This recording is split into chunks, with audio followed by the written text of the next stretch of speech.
We're shooting on film. We're using these vintage lenses for that anamorphic kind of look, making the tweaks like you had mentioned. Are you adding any filtration to the front of that lens?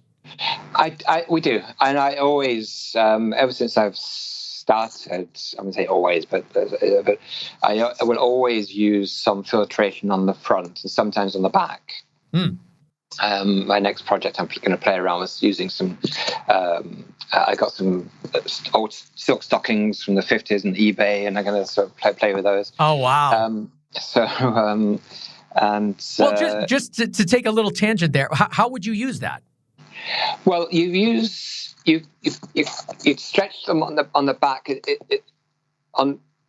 across the back elements of. I haven't got anything to play here, but so that's like the front of the lens here. Yeah. Point at you, and the back of the lens as an element here, which is this bit. So I've got my little Sony lens here.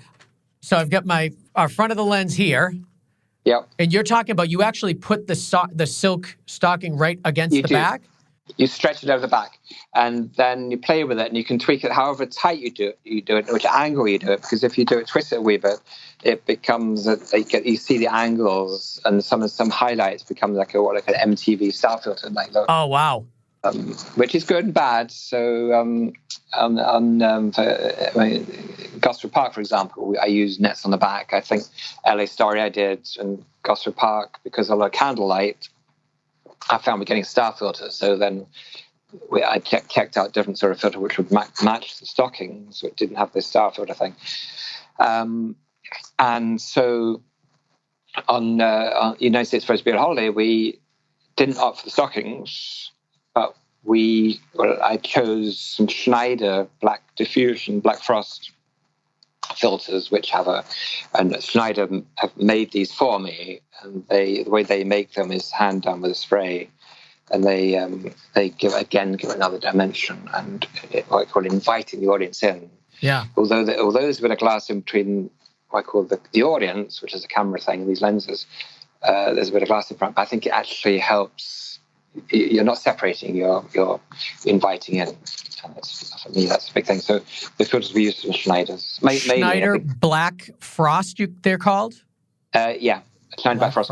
And also some of the other sequences, we use a Bolex 16 millimeter clockwork Bolex. Yeah.